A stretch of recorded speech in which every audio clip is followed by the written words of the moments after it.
세상의 공동체가 무지 많습니다. 조합도 많고 뭐 연합도 많고 뭐 정말 막 발악을 하고 공동체를 만듭니다. 왜냐하면 혼자 하면 안 되는 걸 아니까. 발악을 하고 공동체를 만드는데 세상에 있는 공동체와 이 신앙 공동체, 뭐 교회 공동체, 기독교 공동체의 차이는 뭐고, 기독교 공동체라는 게 과연 뭐냐? 뭐 이걸 좀 정리할 필요가 있지 않겠습니까? 그래서 성경이 말하는 이 공동체에 관련된 가장 클래식한 세 가지 비유가 있습니다. 그러니까 뭐 누구나 다 같이 공감할 수 있는, 교회가 뭐냐, 기독교 공동체가 뭐냐라고 했을 때 성경이 우리에게 들려주는 세 가지 클래식한 비유가 있는데, 그게 첫 번째는 하나님의 백성, 다른 말로 하나님의 회중, 두 번째가 그리스도의 몸, 세 번째가 성령의 교제, 성령의 전. 이 세 가지입니다. 하나님의 백성, 그리스도의 몸, 성령의 교제. 이걸 차례대로 오늘 한번 이게 기독교 공동체가 뭔지에 대해서 좀 정리를, 오늘 말씀의 가장 핵심적인 내용인데 우리 같이 한번 해보겠습니다. 첫 번째는 하나님의 백성이다. 기독교 공동체는 하나님 백성이다. 하나님 백성이 뭐냐? 구약 성경에서 공동체의 가장 큰 원조로 알려져 있는 말씀이 출애굽기입니다. 출애굽기에서도 19장 4절 5절에 나와 있는 말씀인데요. 왜냐하면 창세기에 나와 있는 말씀도 물론 아까 말했다시피 아담 하와 만든 것도 공동체고 또 가족 공동체도 있고 족장 공동체까지는 나옵니다. 하지만 회중 공동체, 그 다음에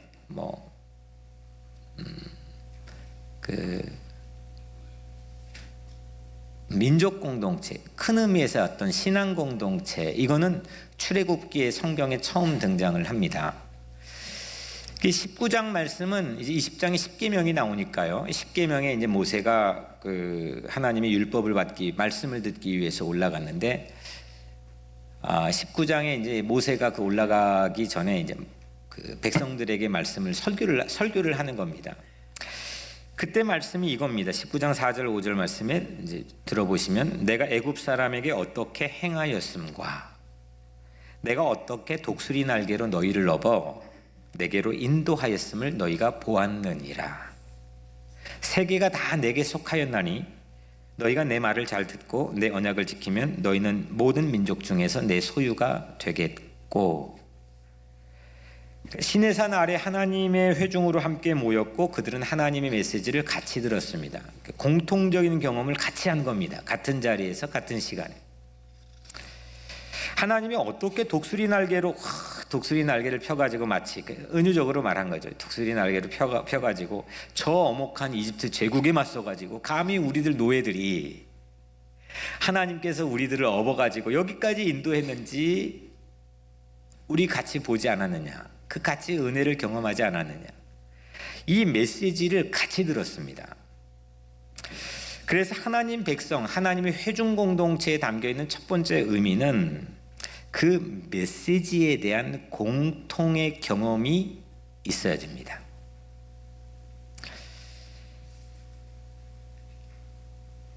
그래서 이 신앙 공동체 첫 번째는 하나님의 메시지에 대한 공통적인 경험, 메시지를 같이 듣고, 또 다른 말로 하면 하나님의 은혜에 대한 공통적인 경험,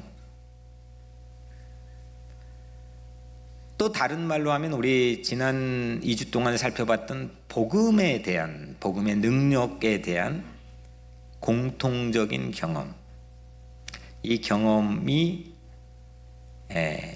반드시 꼭 필수적으로 있어야만 신앙 공동체입니다. 신약에서, 구약에서는 이게 가장 이제 원초적인 공동체에 관한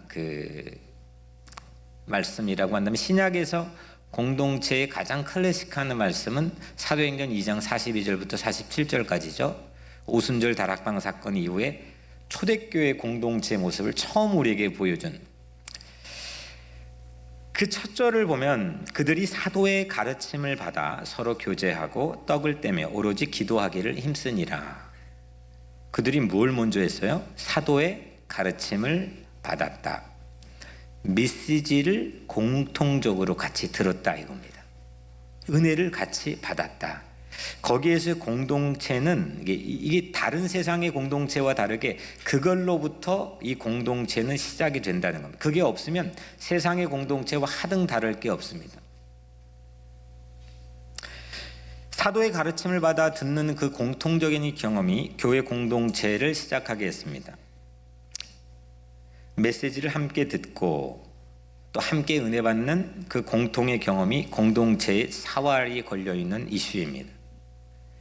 아담과 하와는 그 메시지에 대한 공통 경험이 매우 결핍되어 있었기 때문에 서로 혼돈하잖아요. 그죠? 뱀이 딱 오니까 서로 들은 거를 혼돈해버리잖아요. 왜곡해버리잖아요. 그 공통 경험이 없어서 실패했습니다. 바벨탑 그 메시지에 대한 공통 경험이 없었기 때문에 흩어졌고 파멸했습니다. 아니 그것만 되라고 하면 제가 하루 종일 되겠습니다. 성경에 생각해 보니까 그 공동체가 파괴되는 모습들이 어디에서 비롯됐는지 거의 대부분이 바로 이 부분입니다. 두 번째로 기독교 공동체는 그 뭐라고 했죠? 첫 번째 하나님의 백성, 두 번째는 그리스도의 몸, 이 그리스도의 몸의 비유를 했습니다. 기독교 공동체를. 몸을 이렇게 좀 끔찍한 얘기인데 몸을 흩어놓으면은 삽니까 죽습니까? 죽죠? 그죠? 살 수 없죠. 몸을 흩어놓으면 죽습니다. 그래서 의도적으로 몸은 함께 살아야 됩니다. 유기체처럼 함께 살아야 됩니다. 아니면 죽어요. 그래서 공동체에 대한 이건 뭐 세상 공동체도 마찬가지입니다. 공동체에 대한 일반적 정의는 같이 함께 하는 건데 함께 먹고 함께 공유하고 함께 생활하고 함께 일하고 뭐 이런 거를 우리는 공동체라고 함께 하는 걸 공동체라고 생각을 합니다. 44절 이게 그 아까 말씀드렸던 신약의 가장 클래식한 공동체에 대한 말씀은 사도행전 2장 44절 47절을 보면 들어보십시오. 믿는 사람이 다 함께 있어 모든 물건을 서로 통용하고 또 재산과 소유를 팔아 각 사람의 필요를 따라 나눠주며 날마다 마음을 같이하여 성전에 모이기를 힘쓰고 집에서 떡을 떼며 기쁨과 순전한 마음으로 음식을 먹고. 이 말씀을 따라서 칼 막스의 공산주의 이론이 시작이 된 거 아시죠? 이게 기가 막히게 매력적인 겁니다. 이게 좀 세상에 똑똑한 사람들은 여기 열려 있게 됩니다. 이게 가능한 건가? 수없는 공동체가 이거 카피해서 만들어졌습니다. 이 아류로 만들어졌습니다. 그런데 지속되지 못했습니다. 왜냐? 몸은 몸으로 만들어졌는데 문제는 그리스도의 몸이 아니었기 때문입니다. 그리스도의 몸은 그리스도로 비롯된 몸이면서도 그리스도가 모든 것을 내어주는 몸입니다.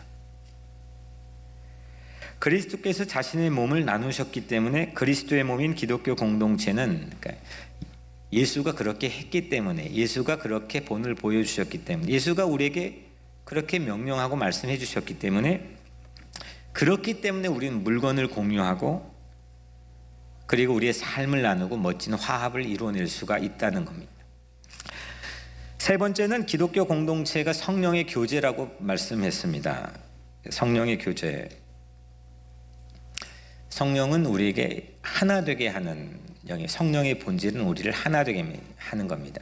그러니까 사도행전 2장에 오순절 성령 사건이 일어났는데 제자들이 막 그 기도를 하는데 동서남북 흩어져서 그날 오순절 명절이라 예루살렘에 다 모인 이민자들이 저 사람들 저 갈릴리 촌 사람들 아니야? 저 아람어 표준어도 사용하지 못하는 아람어 사용하는 촌 사람들인데 저 사람들이 내가 온 나라에서 얘기해. 저쪽에서도 내 나라의 언어로도 얘기하네. 내가 살고 있는 것도 이해해. 서로 통하게 하고 이해하게 하는 게 성령의 에센스, 본질입니다. 물론 은사로 다른 사람이 못 듣고 나와 하나님의 깊은 사귐을 위해서 하게 하는 기도도 있지만 그건 은사입니다. 성령의 본질은 통하게 하고 하나 되게 하고 일치하게 하는 겁니다. 그래서 교회가 성령의 능력으로 만들어졌습니다. 그런데 이 성령의 교제를 통해서 기독교 공동체는 이 그리스도의 이 미래 모델, 그리스도 공동체는 어떠한 모습인지를 세상에 확 하고 보여주는 겁니다. 그래서 이거를 대안적 공동체, 대안 공동체 이렇게 부를 수가 있어요. 첫 번째는 메시지 공동체라고 한다면, 두 번째는 삶 공동체, 세 번째는 대안 공동체입니다. 예수님은 이 공동체, 대안 공동체의 강력한 비유로 마태복음 5장 14절 말씀을 들려주셨습니다. 너희는 세상의 빛이라. 산 위에 있는 동네가 숨겨지지 못할 것이요. 산 위의 동네, City on the Hill, 언덕 위의 도시입니다. 언덕 위의 도시, 많은 사람들이 다 보여질 수 있는 그곳에서 도시가 만들어지는 거죠. 너희는 바로, 너희 공동체는 그렇게 해야 된다. 우리는 이렇게 보여주고 보여주지 않아야 되는 것을 잘 거꾸로 분별하지 못할 때가 있습니다. 예수님이 이렇게 말씀했죠. 야, 오른손이 하는 것을 왼손이 모르게 하라, 이렇게 했죠. 물론 그럴 때도 있어야 되겠지만 선교는 빛이 돼가지고 막 반짝반짝 빛이 돼가지고 언덕 위의 도시가 되어야 됩니다. 사람들에게 보여져야 됩니다. 안 보여지는 것도 들춰 보여져야 됩니다. 그런데 오늘날 이게 거꾸로 돼가지고 보여줘야 될 거는 하나도 안 보여지고 다 그냥 먼지 쌓여 있고, 안 보여줘야 될 거, 이 오른손 한 왼손도 모르게 해야 될 거는 막 뽐내면서 보여지니까 이게 앞뒤 전도가 바뀌어진 겁니다. 우리는 선교 미션이라고 하는 건 언덕 위의 도시라고 하는 비유를 예수님 주신 겁니다. 대한 공동체는 그리스도의 미래 모델이 이런 거다. 너희들 세상에서는 카피하고 흉내낼 수 없는 새로운 공동체에 대한 모델이 우리 각자의 지금 다가오는 모든 자녀들 세대에게 여전히 지속 가능한 새로운 공동체에 대한 예수 그리스도의 신앙 공동체의 모델이 바로 언덕 위의 도시에 있는 거다. 반짝반짝 빛나고 세상 사람들이 그걸 보고 와 탄성을 보일 수 있는 그런 공동체가 바로 예수가 세운 교회 공동체, 신앙 공동체입니다. 사도행전 2장 47절에 그래서 또 온 백성에게 칭송을 받으니 주께서 구원받는 사람은 날마다 더하게 하시니라. 이 초기 신앙 공동체, 보통 초대교회라고 부르는 이 공동체는 온 백성에게 칭송을 받는 산 위의 동네였습니다.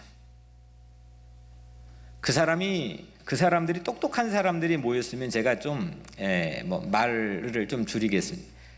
이 사람들 다 못 배운 사람들이 태반이고 가난한 사람이 태반이고 권력 없는 사람들이 태반인데 이 사람들이 또 숫자가 많았느냐? 그렇지도 않아요. 예수님이 고작 12명 훈련을 시켰습니다.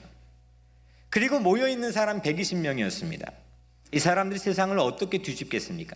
아니 그냥 예루살렘 한 도시만 어떻게 우리가 뉴욕을 뒤집는 이렇게 하는 것도 이게 가능한 거야? 라고 생각해 볼 수 있는 건데, 그런데 그런 최고의 악조건을 가지고 있는 사람이 언덕 위의 도시가 되어서 온 백성에게 칭송을 받아서 그냥 반짝반짝 빛나는 언덕 위의 도시가 되니까 이 공동체가 세상을 뒤집어 엎지 않습니까? 로마 제국을 무릎 꿇리지 않습니까?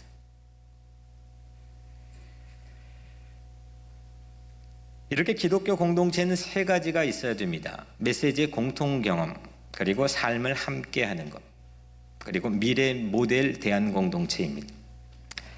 기독교 공동체는 이게 메시지, 그리고 그리스도의 몸의 그리스도, 그리고 성령의 교제의 성령, 전부 다 하나님이 하신 일이 있어야 됩니다.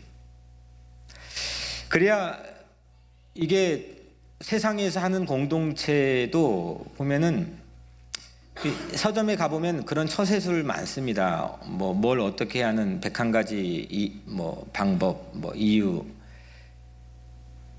지난 2주 동안 우리는 우리 삶에 충격적인 메시지를 들었던 이유가 상당히 많은 피드백들이 있는데 상당히 충격적인 메시지를 들었던 이유가 하나님이 하시는 일을 주목했기 때문입니다. 복음을 얘기했습니다. 근데 갑자기 하나님이 하시는 일을 얘기하다가 공동체를 얘기하니까 이게 마치 처세술 같은 좀 이렇게 레벨이 다른 느낌을 받습니다.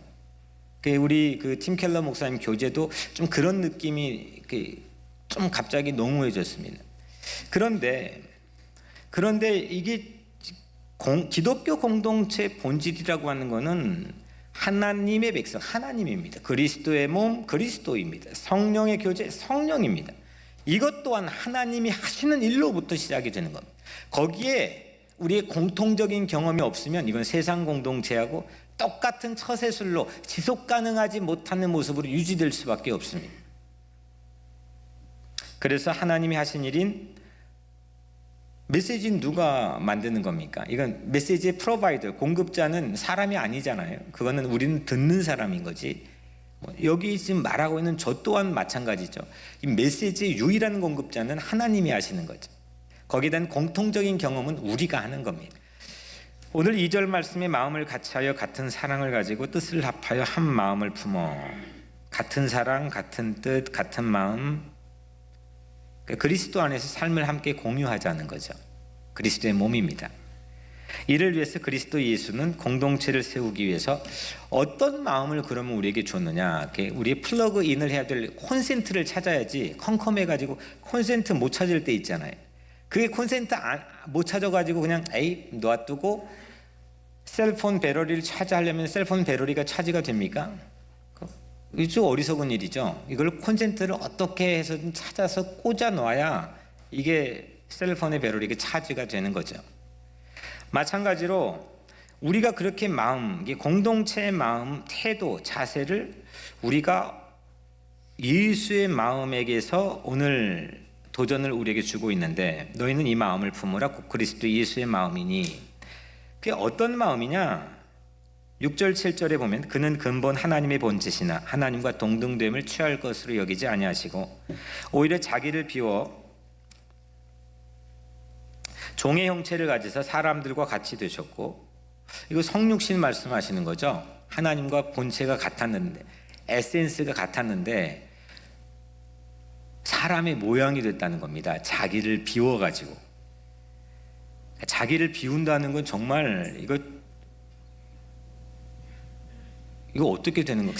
근데 우리는 보통 이 말씀을 이렇게 적용할 수가 있습니다. 오늘 내가 이렇게 좀 욕심이 있었는데 이거 하나 좀 덜자. 이것도 덜자. 이거는 내가 할 수 있는 일입니다. 내가 여러분들 충분히 가능한 일인데 이것 또한 죄송하지만 지속 가능하지 않습니다. 언젠간 또 다 채워집니다. 아예 막 구잡실험가까지 다 불필요한 다 채워집니다. 내가 해가지고는 절대 되지 않습니다. 자기를 비운다. 예수님이 사람의 모양이 된 방법 자체가 자기를 비웠다고 했는데 영어 성경을 보니까 made himself nothing입니다. 그러니까 이게 뭐냐면 자기 자신이 저는 이게 처음 봤는데 좀 놀랐습니다. nothing이 된다는 겁니다. 그러니까 나를 조금 비우는 정도가 아니고 그냥 내가 자기를 비운다는 말씀도 사실은 좀 번역 자체를 좀 우리가 더 생각해 봐야 되겠네요. 그러니까 made himself nothing. 내가 아무것도 아니게 그냥 만들어 버리는 겁니다. 그 예수가 그렇게 우리를 위해서 해주셨다는 겁니다. 자기를 비우는 것은 그래서 우리가 여기서 본을 받을 수 있는 이거죠.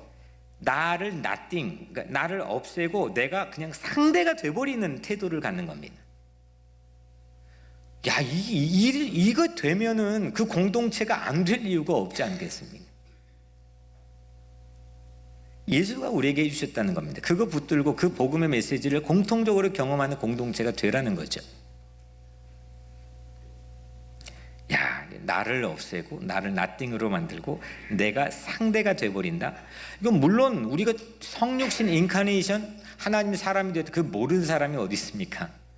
근데 그게 실질적인 여러분들의 마음을 지금 확 쳐버리는 나의 레마의 말씀이 돼버릴 수 있는 이게 무슨 의미인지를 여러분들이 내 것으로 만들어버려서 내 삶에 위력을 가할 수 있는 그런 복음이 되기 위해서는 오늘 복음의 이 능력이 저와 여러분들에게 비춰지기를 주님의 이름으로 축복합니다. 8절에 자기를 이번엔 낮추시고 죽기까지 복종하셨으니 곧 십자가에 죽으심이라. 복종한다는 게 뭔가 메시지 체험이 있어야 복종하는 거 아닌가? 예수님도 메시지 체험이 있었던 겁니다. 근데 복종을 했는데 어느 정도까지 복종을 했느냐? 죽기까지 복종하셨대. 또 이번에는 처음에는 made himself nothing, 그러니까 나를 완전 없애시더니 이제는 죽기까지 그 메시지 체험을 하신 겁니다. 와, 그 절대 진리에 대해서 이게 타협의 지점이 없는 겁니다. 그냥 완전 필이 꽂힌 거죠. 그 메시지 공통 체험을 예수님은 제자들하고 만들어낸 거고, 그 제자들은 예수 스승의 부재 상태에서도 성령의 능력을 가지고 세상에 가서 이 메시지 공통 경험들을 이곳저곳에 만들어낸 겁니다. 메시지 공통 체험이 엄청난 거죠. 11절에 마지막 오늘 말씀, 모든 입으로 예수 그리스도를 주라 시인하여 하나님 아버지께 영광을 돌리게 하셨느니라. 시리 온 더 힐, 이렇게 언덕 위의 도시, 반짝반짝 빛나서 사람들이 빛이 되게 하는, 바라볼 수밖에 없게 만드는 그건 하나님의 영광을 나타내는 거죠. 그 대안적 공동체 미래 모델을 다 해보잖아요. 안 되잖아요.